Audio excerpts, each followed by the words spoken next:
भाभी, अनिकेत।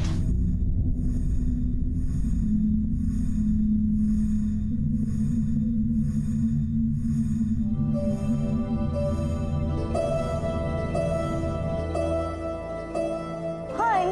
अरे तुम कब आई? बस अभी अभी। अच्छा एक बात बताओ, कि तुम्हारी मकान मालकिन पूरा दिन पूजा ही करती रहती है क्या?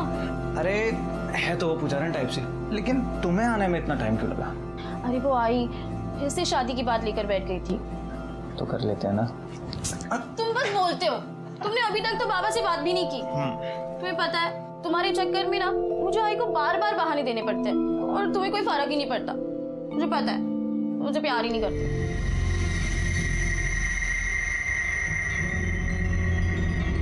प्यार नहीं करता?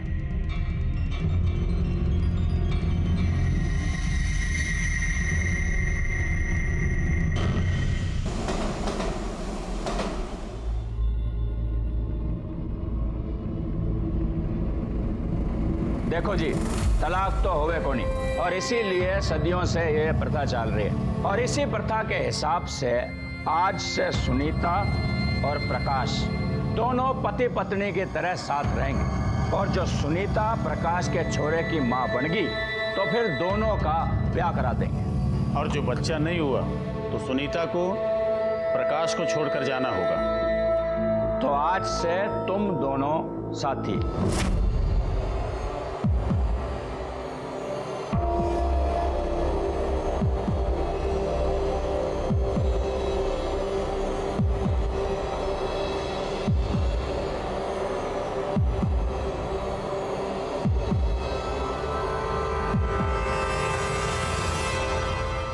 क्या ये?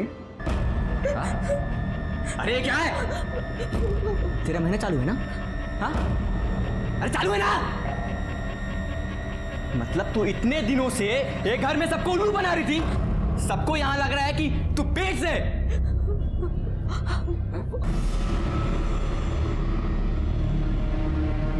आप लोगों के कहने से मैंने सरपंच लोगों को यहाँ बुला लिया है। अब जो पंचों का फैसला होगा वो आप लोगों ने मानना होगा। अब पुरुषोत्तम भाई शाह ही हमारे पंच प्रमुख रहेंगे। आप अपना फैसला सुना ही दो। गोपाल, थारी छोरी माँ ना बन सकती, और जो छोरी माँ ना बन सके उसकी शादी नहीं हो सकती। अपनी छोरी को ले और चल जाए यहाँ से। ना सरपंच साहब, हमारे पे ऐसा जुर्म ना करो। जरूरी तो नहीं ना कि कमी हमारे अंदर ही हो, जहाँ में भी तो कमी हो सकती है ना। जे एक बार डॉक्टर के पास चेक करा लेते तो अच्छा होता। तू मन्ने नामर्द भुला रही है। हमारा टेस्ट कराने के लिए डॉक्टर के पास जाने की जरूरत नहीं है। हमारा बीज किसी और के कोख में पल रहा है। काश, क्या बोल रहा है तू? जो कह रहा हूं वही सच है। तो कौन है छोरी? बुला उसको।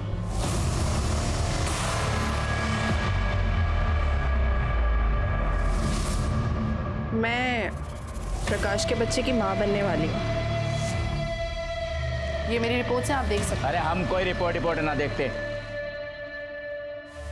सुन गोपाल, देख ये छोरा प्रकाश नामर्द ना है। क्या हो रहा है सरपंच साहब? सबके सामने ये छोरा कह रहा है कि इसके संबंध दूसरी औरत के साथ है, और आप इसने सजा देने की बजाय। अरे इसमें सजा की क्या बात है? जो छोरी अपने साथी को पल्लू से पकड़कर ना रख सकी, वो चला गया किसी और का आंचल पकड़ने। मर्द के लिए कुछ सही गलत ना होता। और छोरी सुन, तेरा जब तक बच्चा नहीं हो जाता तू यहीं रहेगी, इसी घर में। वरना हमारी बेटी में कोई खोट नजर ना आवे। चल मान ली थारी बात, तो एक मौका हम उसे और देंगे। ये थारी छोरी सुनीता अपने जेठ दीपक के साथ सोएगी। ये अभी भी बच्चा पैदा नहीं कर सकी, तो इसने वापस जाना पड़ेगा। ना सरपंच साहब, मैं ऐसा नहीं करूंगी। युग के कह रहे हैं आप अपने जेठ के साथ? इससे गंदी बात ना हो सकती कुछ। हम ना मानते ये सब। छोरी तने तो कोई आपत्ति ना है?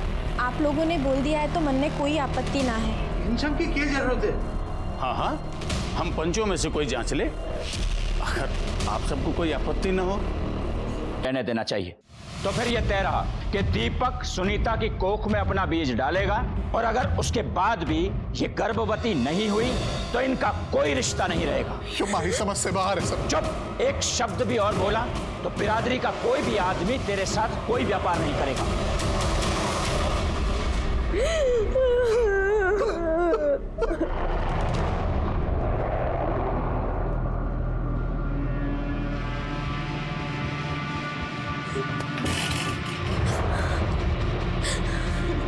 आप ऐसा नहीं कर सकते।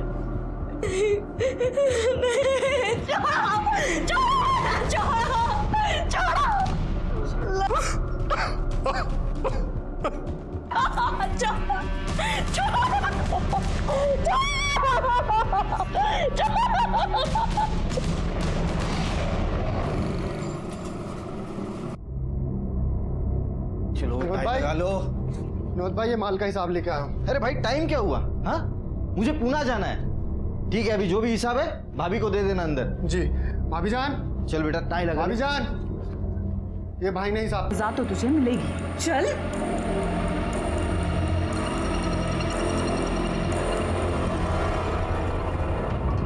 महीना हो गयो थारी छोरी के कोख में दीपक का बीज गिरे हुए, फायदा तो हुआ कौनी।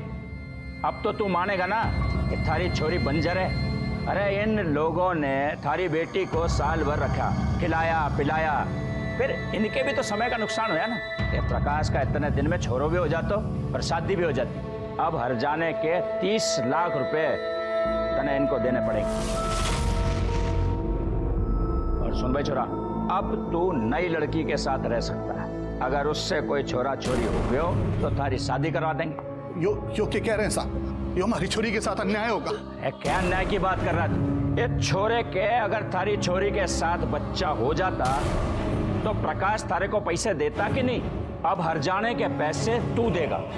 और एक बात, ये थारी छोरी की शादी अब ऐसे आदमी से होगी जिसकी पत्नी का स्वर्गवास हो गया है और अपने पीछे वो बच्चों को छोड़ गई। पंचा, मैं करूंगा सुनीता से शादी। आप सबने तो पता है, हमारी बीवी पिछले साल मर गई थी एक बच्चा छोड़ के। तो तय रहा कि सुनीता की शादी केशव के साथ होगी। क्यों भाइयों? हाँ। ये कैसे लोग थे? ये कैसी प्रथा थी? आखिर किसी को भी सुनीता के जिंदगी का इस तरह से फैसला करने का अधिकार किसने दिया था? पंचों ने सिर्फ सुनीता के रिश्ते का ही नहीं, उसकी जिंदगी का फैसला कर दिया और सुनीता के पास कोई चारा नहीं बचा था। उसके पिता गोपाल ने हरजाने की रकम भरी और सुनीता की शादी केशव से करा दी गई। इसके ठीक 3 महीने बाद एक ऐसी घटना घटी जिसका किसी को भी अंदेशा नहीं था।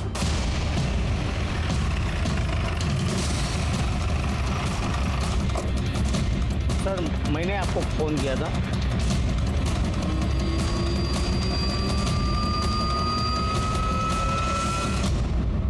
गले पर नाखून के निशान, चेहरे पर खरोंचे। लगता है इसे मारने से पहले इसके साथ रेप किया गया है या फिर मोलेस्टेशन। तो देखने से शादीशुदा लगती है। हो सकता है किसी ने यहाँ अकेले देख के इसका रेप और फिर मर्डर कर दिया। लेकिन सवाल है, ऐसी जगह पे ये अकेले आई क्यों? बैकवर्ड, मुझे नहीं लगता ये कोई रैंडम क्राइम है, क्योंकि देखो ना, बॉडी पर गहने वैसे के वैसे हैं। लाश की तस्वीर ले लो, आसपास के सारे पुलिस स्टेशन में सर्कुलेट कर दो, बॉडी को पोस्टमार्टम के लिए भेज दें।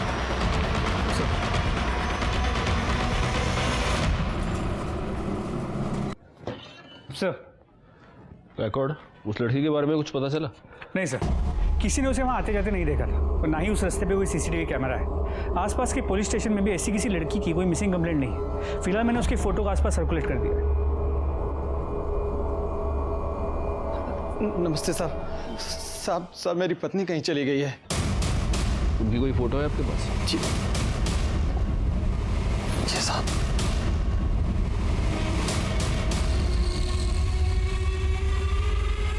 बैकवर्ड, ये कब से गायब है?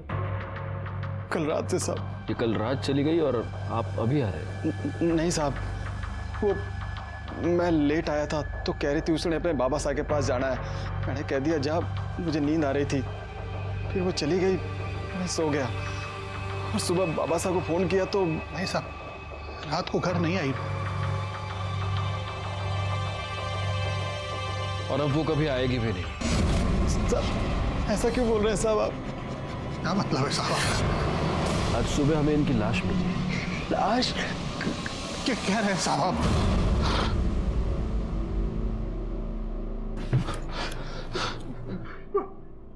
आप मुझे एक बात बताइए, आप दोनों का आपस में कोई झगड़ा हुआ था?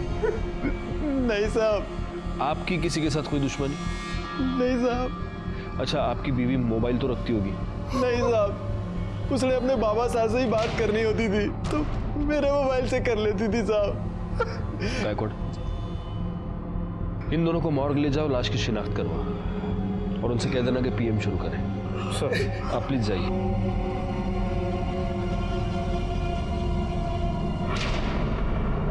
पर पापा कुछ कीजिए ना। मेरी तो कुछ समझ में नहीं आ रहा बेटा, मैं क्या करूं। पर पापा बात तो करके देखिए एक बार। देख बेटा, अभी मैं कोटा में हूँ, 15 दिन के बाद आऊंगा, फिर देखूंगा क्या करना है। ठीक है, प्रणाम।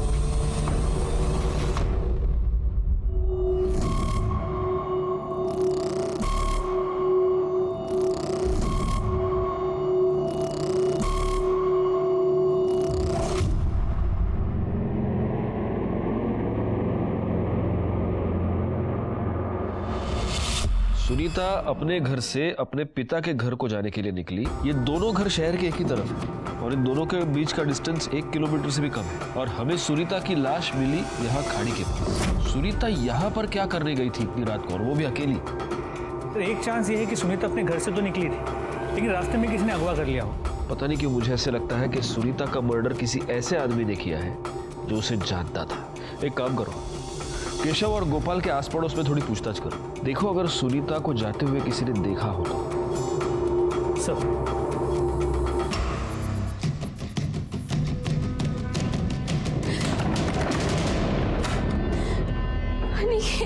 क्या हुआ? क्या हुआ? अरे तू रो क्यों रही है, पहले ये बता मुझे। आई मेरी शादी को लेकर बहुत परेशान है। उसने मुझे ये तक बोला मुझे जो लड़का पसंद है उससे वो मेरी शादी करा देगी, मगर मैं उसे क्या बताऊं कि जिस लड़के को मैं पसंद करती हूँ उसमें इतनी हिम्मत ही नहीं है कि वो अपने आई बाबा से बात कर सके। अरे मैंने बाबा से बात की है। प्लीज कुछ करो, मैं नहीं रह सकती तेरे बिना। अरे तू टेंशन मत ले, मैं तेरी आई से भी बात करूँ। चल रो मत, चुप, शाबाश, चुप चुप चुप रोते रहो।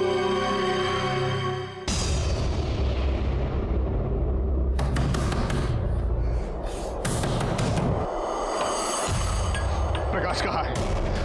प्रकाश! प्रकाश! क्या हुआ, क्या तमाशा चल रहा है यहाँ? हमारी बेटी की जान ली है तूने, हमारी सुनीता को मारा है तूने, मैं छोड़ूंगा नहीं तेरे। अरे दिमाग खराब है क्या, कुछ भी बोले जा रहे हो? दिमाग सही है अब मेरा, अब तुम सबके दिमाग ठिकाने लगा दूंगा मैं। हमारी बेटी की जान ली है, सुनीता को मारा है तुम लोगों ने, मैं पुलिस से सब बता दूंगा। देख गोपाल, यहाँ तमाशा करने की कोई जरूरत नहीं है। जो भी हुआ है वो पंचों के मर्जी से हुआ है और आगे जो भी होगा ना पंचों के कहने पर ही होगा, समझा? उस रात आपने सुनीता को कहीं घर से जाते हुए देखा था? बाहर जाते तो नहीं देखा था, लेकिन हाँ सर, उस रात उनके घर में चिल्लम चाली बहुत हो रही थी। मैं पूजा का सामान उनके घर में देने गया था। सुनाई ना दे रहा तेरे?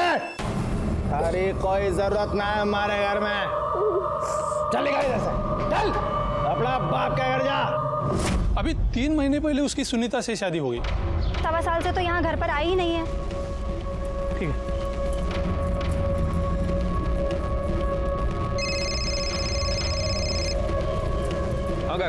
गोपाल के पड़ोसी ने बताया कि ये सुनीता पिछले 1-1.25 साल से यहाँ घर पे आई ही नहीं है। अगर पिछले 1.25 साल से वो अपने घर नहीं आई तो वो कहाँ थी?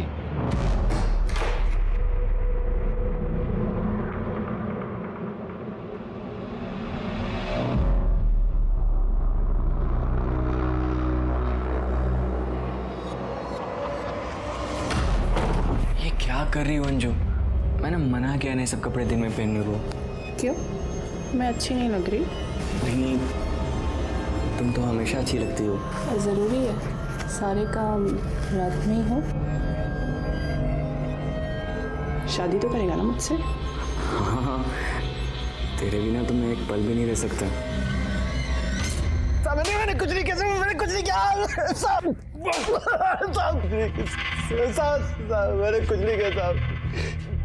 बड़ा भाव आएगा साहब, मैंने कुछ नहीं किया साहब। अरे एयर फ्राइड है, ऑयल फ्री। मैंने कुछ नहीं किया साहब। उस दिन तू ये बोल रहा था कि तू घर आया, उसके बाद तेरी बीवी ने उससे कहा कि वो उसके बाबा के पास जा रही है और वो चली गई।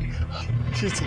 लेकिन तूने हमें ये नहीं बताया कि कि उस रात को तेरी और तेरी बीवी की बहुत बड़ी लड़ाई हुई थी। कोई लड़ाई ना हुई हमारी। बोलेगा? उससे मैं आकर उसे मार दिया और उसके बाद तूने उसकी लाश को खाड़ी के पास फेंक दिया। नहीं नहीं साहब, मैं नशे में आया था, मैं सो गया था उसके बाद। ऐसे सच नहीं बोलेगा तू। करड़े, बाकी की मिर्ची तू खिला देना। नहीं साहब, मैं कुछ नहीं किया साहब। सर सुनीता की पोस्टमार्टम रिपोर्ट, उसका मर्डर गला दबा के किया गया था। वो 2 महीने प्रेग्नेंट थी और सर उसका रेप भी हुआ था और रेप में प्रोटेक्शन यूज़ किया गया। सर इसके अलावा उसके बॉडी में किसी जड़ी बूटी के ट्रेसेस मिले, बहुत पुराने हैं। मतलब मेरा शक सही निकला गायकवाड़। सुनीता का मर्डर कोई रैंडम क्राइम नहीं है। यहाँ तक कि मर्डरर ने उसे रेप करने से पहले प्रोटेक्शन यूज किया है।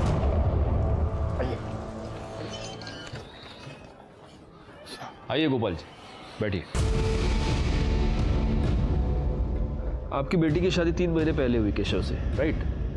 लेकिन आपके पड़ोसियों का कहना है कि उससे पहले लगभग 1.25 साल आपकी बेटी आपके साथ नहीं रहती थी। तब वो कहाँ रहती थी? नहीं मतलब हो सकता है कि वहां पर कोई प्रॉब्लम हो। नहीं साहब, क्या प्रॉब्लम होनी है? अपनी मासी सा के घर रहती थी वो। मासी का एड्रेस दीजिए।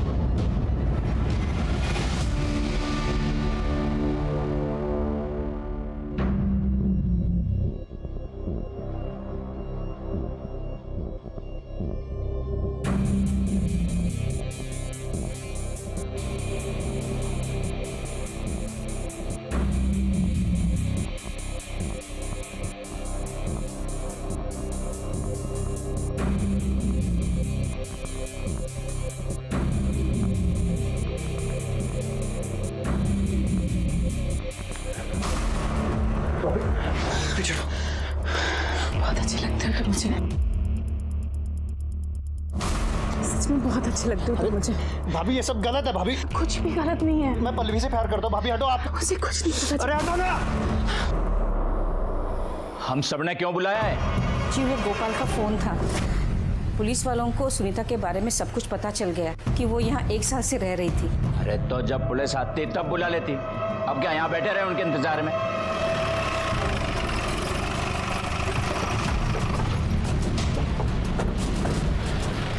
राणे, तुम जरा आसपास पूछताछ करो। सर।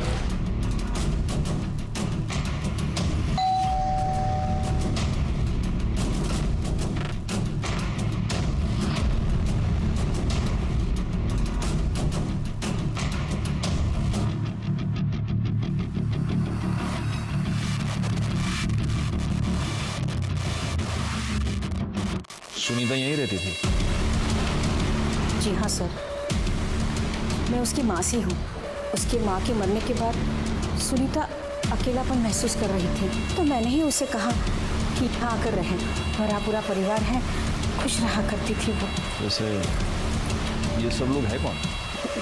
जी ये हमारा बड़ा बेटा है दीपक, और ये उसकी पत्नी योगिता, और ये हमारा छोटा बेटा प्रकाश है जी। और ये हमारे रिश्तेदार हैं जी।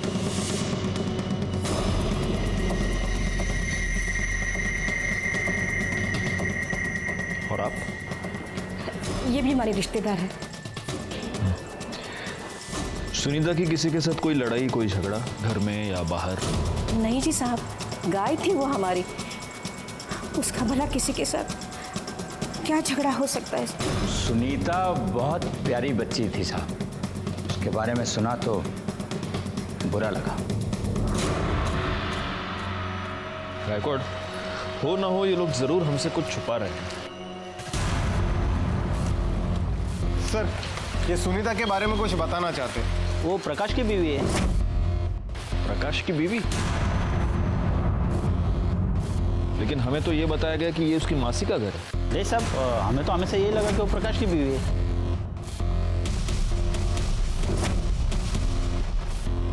ठीक है, जा।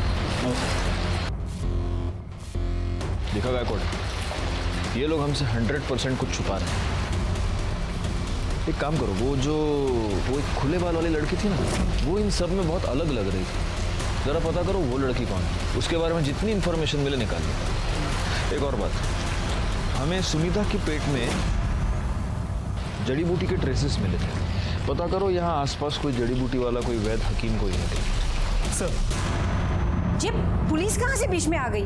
मासा, मैं तो कहती हूँ प्रकाश भाई साहब को निकिता के साथ रख दो कुछ दिन। मेरी बहन है, बच्चा भी जनेगी और इन दोनों की शादी भी हो जाएगी। अरे ऐसे कैसे? प्रकाश के बच्चे की माँ मैं बनने वाली हूँ, तो इस नाते शादी तो मुझसे होनी चाहिए। छोरी तू पागल होगी क्या? थारे को इस घर में खाली इसलिए रखा हुआ है कि थारे भीतर इस वंश का बीज पल रहा है। तो एक बार ये बच्चा हमें दे दे, फिर जहां मर्जी आवे वहां जा। तने जितना पैसा चाहिए होगा हम देंगे। मैं अपना बच्चा किसी को नहीं दूंगी। तुमने कहा था ना तुम मुझसे शादी करोगे। तुम बोल क्यों नहीं रहे हो? कुछ बोलो। मैंने कहा था पर मैं क्या करूं? मैंने आप लोगों को ऐसा नहीं करने दूंगी। ये जो आप लोगों की प्रथा है ना, आप लोगों में चलती होगी। मैं पुलिस स्टेशन जाऊंगी अभी।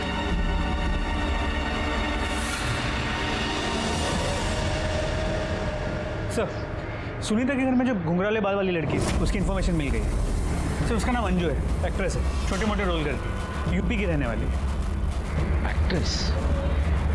तो ऐसी लड़की उस घर में क्या कर रही थी? वो लोग तो कह रहे थे कि उनकी कोई रिश्तेदार है, और मेरे ख्याल से गायकवाड़ वो शायद प्रेग्नेंट भी थी। हाँ? हेलो, मैं भाईंदर पुलिस स्टेशन से सीनियर इंस्पेक्टर राजेश यादव बोल रहा हूँ। मुझे आपसे कुछ बात करनी है। देखिए इंस्पेक्टर, मैं भी आपसे बात करना चाह रही थी। मैं आपको सब सच सच बताना चाहती हूँ। इन्होंने मेरी जिंदगी बर्बाद कर दी है, और यहाँ तक कि प्रथा के चक्कर में ना इन्होंने सुनीता की जिंदगी भी बर्बाद कर दी है। कौन सी प्रथा? देखिए इंस्पेक्टर, मैं ना आपको मिलके सब बता देती हूँ। अब मैं आपको कुछ नहीं बता सकती। शाम को मैं मिलती हूँ आपको। ओके।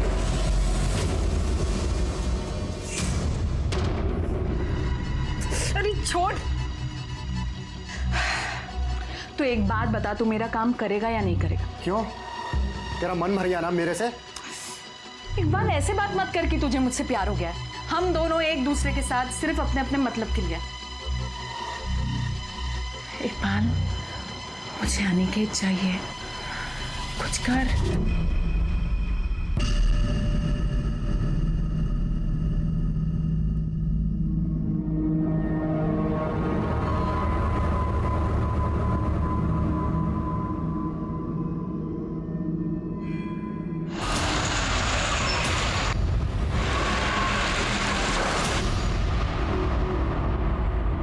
सर अंजू का फोन बंद आ रहा है।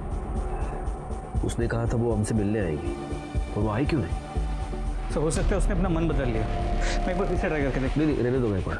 वैसे भी बहुत रात हो गई है, अब उससे बोलना तो नहीं सकते। कल देखते हैं।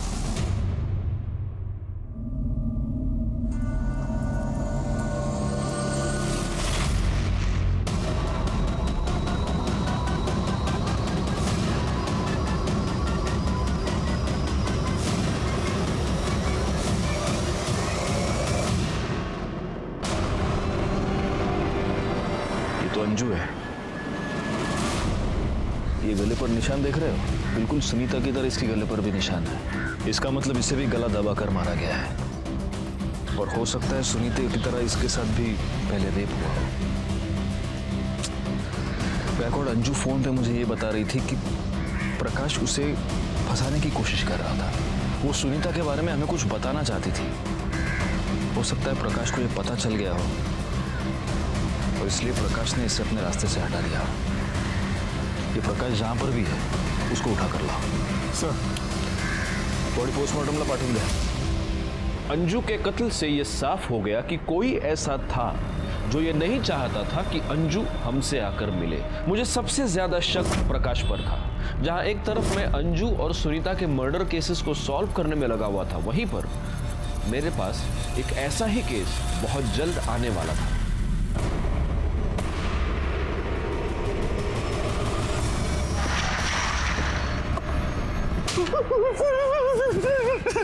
सर मुझे कुछ नहीं पता सर। अंजू की हमसे बात हुई थी, तब उसने हमें यह बताया कि तुमने उसे फंसाया है। सर मुझे कुछ नहीं पता, वैसा क्यों बोल रही थी? वो तुम्हारे बच्चे की मां बनने वाली थी। नहीं सर। तो फिर वो तुम्हारे घर में क्यों रह रही थी? मासा की बचपन की सहेली की बेटी थी सर, इसलिए वो हमारे घर पे रह रही थी। अंजू ने हमें किसी प्रथा के बारे में बताया। वो ये कह रही थी कि तुम लोग कौन सी प्रथा? सच में कह रहा हूँ सर, मुझे कुछ नहीं पता सर। करने इसको इतना मारो कि सच अपने आप बाहर निकल आए। नहीं सर, अंजू की पोस्टमार्टम रिपोर्ट से इसका भी गला दबा कैसे मारा गया और ये 6 महीने प्रेग्नेंट। सर एक बात और, मरने से पहले अंजू के साथ भी रेप किया गया था और इसके केस में भी प्रोटेक्शन यूज किया गया था। अंजू के कॉल रिकॉर्ड्स, मरने से पहले आखिरी कॉल इसने किसी उमेश को किया था। बोला भी सुमेश को। क्या सर, ऐसे कैसे हो सकता है? कल रात में मेरी अंजू से बात हुई थी सर, मैं उसका कोऑर्डिनेटर हूँ और वो अच्छी दोस्त है मेरी। ये अंजू प्रकाश के घर में क्यों रह रही थी? सर वो दोनों का अफेयर चल रहा था और अंजू प्रकाश के बच्चे की माँ बनने वाली थी। अंजू ने जब हमें फोन किया था तो वो ये कह रही थी कि प्रकाश ने उसे फंसाया है, किसी प्रथा के बारे में बात कर रही थी। कौन सी प्रथा, तुम कुछ जानते हो? प्रकाश और उसके खानदान वाले पुराने ख्यालात के। पहले प्रकाश सुनीता के साथ रहता था। अच्छा, मतलब सुनीता उसे बच्चा नहीं दे सकती थी इसलिए प्रकाश ने उसे छोड़ दिया। और ये अंजू प्रेग्नेंट थी लेकिन प्रकाश उसे इसलिए नहीं अपना सकता था क्योंकि वो उसकी कम्युनिटी की नहीं थी। ठीक है, तुम जा सकते हो।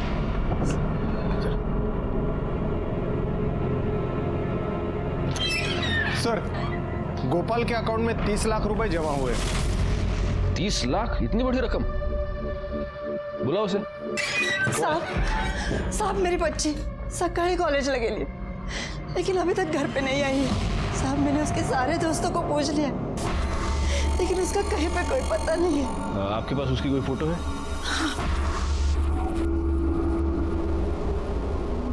क्या नाम बताया आपने? पल्लवी। रानी, फोटो सर्कुलेट करो, इनसे नंबर ले लो और नंबर ट्रेस पे डालो। अगर घर के बाहर, कॉलेज के बाहर कोई सीसीटीवी कैमरा हो तो उसका फुटेज निकलवाओ, दोस्तों से पूछताछ करो। तुम्हें आइए। मुझे समझ में नहीं आता मैं आपसे क्या कहूं। आपकी बेटी का खून हुआ लेकिन फिर भी आपने इस प्रथा के बारे में हमें नहीं बताया। मैं डर गया था, यो मैं आपको अपनी प्रथा के बारे में बताता तो तुम्हारे को भी मार देते वो लोग। डर गए थे? सच क्यों नहीं बताते? उन लोगों ने पैसे देकर आपका मुंह बंद कर दिया था। आपके बैंक अकाउंट में 30 लाख रुपए कहां से आ गए? हमारे ही पैसे थे साहब, जो मैंने प्रकाश को दिए थे। मैं माँ बनने वाली हूँ, वो भी केशव के बच्चे की। आप लोगों ने परंपरा के नाम पर क्या क्या नहीं किया मेरे साथ, यहाँ तक कि हमारा बलात्कार भी करवाया। अब तो आप लोगों को यकीन हो गया ना, बंजर नहीं हूँ मैं। हमारे को हमारे हरजाने के 30 लाख रुपए वापस चाहिए। एक बार फैसला हो चुका है, तने 1 रुपया भी ना मिलेगा। थूकती हूँ मैं आपके इस फैसले पर। मुझे मेरा पैसा भी चाहिए और न्याय भी, वरना एक एक को जेल भिजवा दूंगी मैं। सुनीता के मरने के बाद हमारे ऊपर दबाव बनाया उन लोगों ने। हमारे से कहा कि अगर मैंने पुलिस के सामने अपना मुंह खोला तो हमारे साथ बिरादरी का कोई आदमी व्यापार धंधा नहीं करेगा और मुंह बंद रखने के लिए हमारे पैसे भी वापस कर दिए। आपकी बेटी का खून हुआ और आप प्रथा और पंचों के नाम पर चुप रहे। आपको नहीं लगा कि आपकी बेटी को न्याय दिलवाना चाहिए? सर, अंजू के पेट में जो फीटस था उसका डीएनए रिपोर्ट बच्चा प्रकाश का ही। अरे मुझे क्यों मार रहे सर?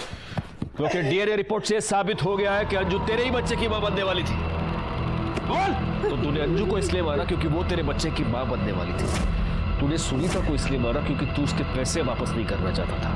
नहीं सर, मैंने किसी को नहीं मारा सर। मैं तो अंजू से शादी करना चाहता था लेकिन मैं पंचों के खिलाफ नहीं जा सकता था सर। आप लोग पंच हैं और पंच को परमेश्वर कहा जाता है, लेकिन आप सब ने मिलकर सुनीता पर इतने बड़े अत्याचार किए। हमने तो फैसला सुना दिया था कि अलग हो जा, यही प्रथा है। और बलात्कार? आपके कहने पर चुप! आपके कहने पर इस दीपक ने सुनीता के साथ बलात्कार किया। वो छोरी आखिर तक यही कहती रही कि उसके भीतर कोई दोष ना है। तो आप उसकी टेस्ट करवा सकते थे डॉक्टर के पास ले जाकर। हम डॉक्टर वाक्टर को नहीं मानते, लेकिन आप ये तो मानते हैं कि इसने सुनीता के साथ बलात्कार किया। प्रथा बचाने के लिए हमें जो कुछ करना पड़ेगा हम करेंगे, यही हमारी परंपरा है। साहब रेप करें? नहीं साहब मैं बताता हूँ साहब, मैं मानता हूँ मैंने सुनीता के साथ गंदा काम किया, लेकिन मैं अगर वो नहीं करता ना साहब तो पंच मुझे भी सजा सुना देते। ये सब सबकी रजामंदी से हुआ था साहब। शारीरिक संबंध में रजामंदी औरत की होनी चाहिए। ये सब के सब गुनहगार हैं, लेकिन दीपक के खिलाफ हम कुछ भी साबित नहीं कर पाएंगे। अभी वो मान तो रहा है कि रेप उसने किया था, लेकिन कोर्ट में मुकर जाएगा। आइए सर, ये प्रकाश के घर के पास जड़ी बूटी बेचते हैं। तुम सुनीता को जानते हो? हाँ, उन्हीं के लिए जड़ी बूटी लेके जाती थी वो। कौन सी जड़ी बूटी? बच्चा नहीं होने के लिए, मतलब उसके खाने से बच्चा ठहरता नहीं। और कौन लेके जाती थी? योगिता।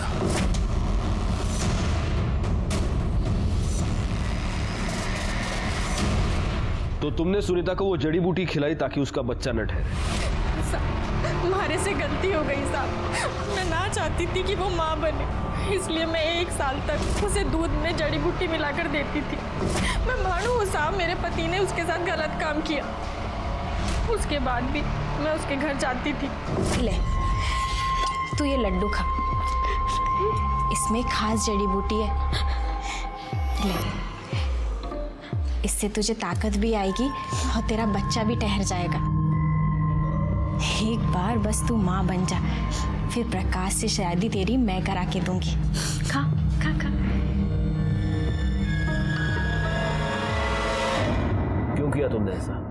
साहब, मैं चाहती थी कि हमारी बहन की शादी प्रकाश से हो जाए। और अंजू? अंजू को भी तुम लोगों ने मिलकर मारा क्योंकि तुम लोग ये जानते थे कि वो प्रकाश के बच्चे की माँ बनने वाली है और वो हमसे मिलने वाली है। नाना साहब, मैं मानती हूँ कि मैंने गलत काम किया, लेकिन मैं सच बोल रही हूँ साहब, मैंने किसी की जान ना ली साहब। पाटिल मैडम, इनसे जरा अपने तरीके से पूछताछ कीजिए और तब तक कीजिए जब तक ये सच ना बोले। सर, पल्लवी का कॉल रिकॉर्ड। पल्लवी का मोबाइल उसके घर के आगे ही बंद हो गया था। लास्ट कॉल उसने किसी अनिकेत को किया था जो अंधेरे में रहता है। इस अनिकेत के साथ उसकी हमेशा बातें हुआ करती थी। उसके घर जाके पता करो। सर।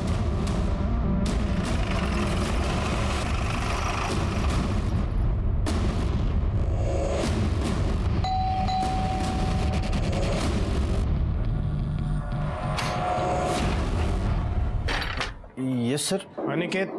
हाँ सर, यहीं पे रहता है ऊपर। बुलाओ उसको। हाँ, बुलाता हूँ सर। क्या हुआ जी? अनिकेत के बारे में पूछ रहे। जाओ तुम अनिकेत को बुलाओ। जाओ। हाँ आइए ना सर।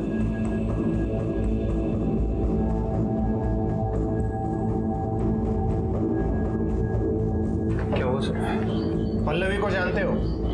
हाँ सर, मेरी दोस्त है। सिर्फ दोस्त? गर्लफ्रेंड है सर।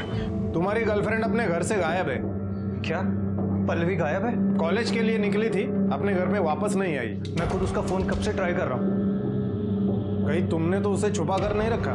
सर मैं ऐसा क्यों करूंगा सर, मैं तो उससे प्यार करता हूँ। आप चाहे तो देख लीजिए, मैं यहाँ पर किराए पर रहता हूँ और ये मेरे मकान मालिक है। करडे सर्च करा सगळीकडे। सर। अरे आप रुकिए, आप रुकिए, आप अंदर नहीं जा सकती, वो मेरा पूजा घर है। देखिए, हमें सिर्फ पल्लवी को ढूंढना है। लेकिन मेरे पूजा घर में कोई कदम नहीं रखेगा, और जो अंदर जाना है तो आप कोर्ट से ऑर्डर लेकर आइए बस। देखिए सर प्लीज सर, आप पूजा अगर छोड़ के बाकी सब जगह पे देख लो ना सर। क्या है ना सर, मेरी बीबी किसी को भी अंदर जाने नहीं देती है। ठीक है, बघा चेक करा। सर वो यहाँ नहीं है, मैं उससे बहुत प्यार करता हूँ और वैसे भी मैं उसके लिए बहुत परेशान हूँ। ठीक है, तुम्हें हमारे साथ इंक्वायरी के लिए चलना पड़ेगा। ठीक है सर।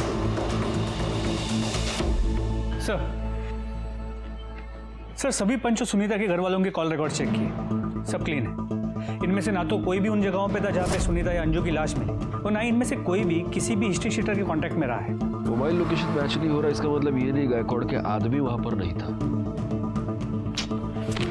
वैसे देखा जाए तो ये सुनीता बहुत ही साधारण किस्म की महिला थी। उसके लाइफ में कौन कौन हो सकता है? उसका पति जो उसको मारता पीटता था, फिर ये प्रकाश, ये पंच, इनके अलावा और कौन हो सकता है? सर, हमने पल्लवी के बॉयफ्रेंड अनिकेत के घर पे तलाशी ली, पल्लवी वहां पे भी नहीं मिली। जरा पल्लवी की फाइल देना।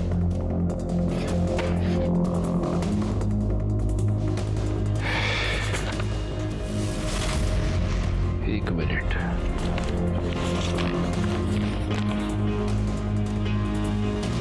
रानी, ये पल्लवी के बॉयफ्रेंड का नाम अनिकेत मौंदर है? जी सर। मैं अंधेरी में रहता हूँ और बाकी पूरी फैमिली भाईंदर में। बाबा साहब ही कोटा गए हुए हैं और मासा से इसके बारे में कुछ भी बात नहीं हुई अभी। तुम्हारी कम्युनिटी में बाहर की कम्युनिटी की लड़की से शादी करना बड़ा है, और पल्लवी तो तुम्हारी कम्युनिटी की है नहीं। हाँ सर, लेकिन मैंने बाबा साहब से कहा था इस बारे में बात करने के लिए सर। ठीक है, जाओ तुम। ठीक है सर। इसकी पूरी फैमिली के कॉल डिटेल्स, मोबाइल लोकेशन सब कुछ निकालो और पता करो वाकई में इसके बाबा कोटा में है या नहीं।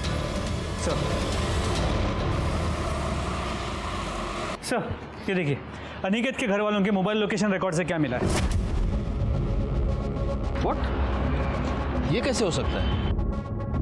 इस मोबाइल की लोकेशन सुनीता और अंजू के मर्डर स्पॉट पर भी थी और जहां से पल्लवी गायब हुई वहां पर भी। Oh my God. गायकवाड, जल्दी चलो। करडे, पाटिल मैडम ला घेऊन या लवकर।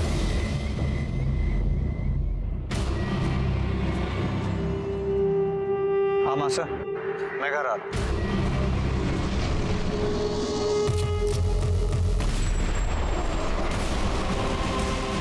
पल्लवी कहाँ है?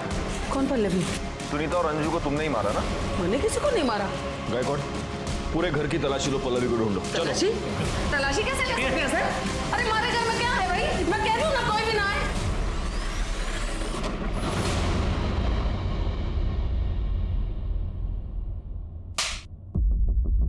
तो आपने सिर्फ पल्लवी को किडनैप नहीं करवाया, आपने सुनीता और अंजू की जान ले ली। मरवाया नहीं सर, अपने हाथों से मारा है मैंने। हमारे दादा साहब मुंबई में आके बसे थे, धीरे धीरे सब लोगों ने बसाया था उन्होंने। तो मारी और मारे भाई पुरुषोत्तम की तो ये जिम्मेदारी बनती थी ना कि हम अपनी प्रथा को खराब ना होने दें। मैं किसी भी हाल में अपनी रीत बंद और प्रथा को खराब नहीं होने दे सकती थी साहब। इसीलिए मैंने उन दोनों सुनीता और अंजू को मारा। और जब मैं उन दोनों को सजा दे सकती थी तो उस छोरी पल्लवी को कैसे छोड़ देती? उसने तो हमारा बेटा बहकाया था साहब, उसे तो सजा मिलनी ही चाहिए थी। आपकी इस बेतुकी प्रथा की वजह से आपने 3 लड़कियों की जिंदगी बर्बाद कर दी और 2 की जान ले ली। शर्म आनी चाहिए आपको।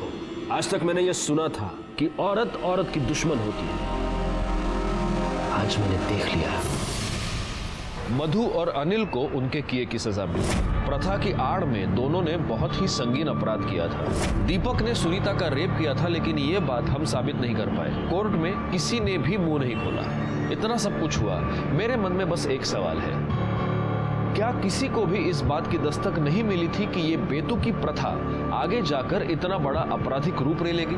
पंचों ने सुनीता का रेप उसके जेठ से करवाया, लेकिन उसके खिलाफ किसी ने भी आवाज नहीं उठाई, यहाँ तक कि उसके पिता गोपाल ने भी नहीं, सुनीता के मर जाने के बाद भी नहीं। हमारे देश में ऐसी कई प्रथाएं हैं। इन प्रथाओं के नाम पर बड़े लोग छोटे लोगों का शोषण करते हैं, क्योंकि वो ये जानते हैं कि अगर वो इन प्रथाओं का ढोंग नहीं रचेंगे तो समाज में उनका स्थान खतरे में आ जाएगा। इसीलिए ऐसी प्रथाओं का बंद हो जाना ही हमारे लिए सही है। इसी के साथ मैं सीनियर इंस्पेक्टर राजेश जाधव आपसे विदा लेता हूं। दोबारा मिलूंगा, तब तक सतर्क रहिए और देखते रहिए क्राइम पेट्रोल दस्तक, क्योंकि मकसद बताना नहीं, बचाना है। जय हिंद।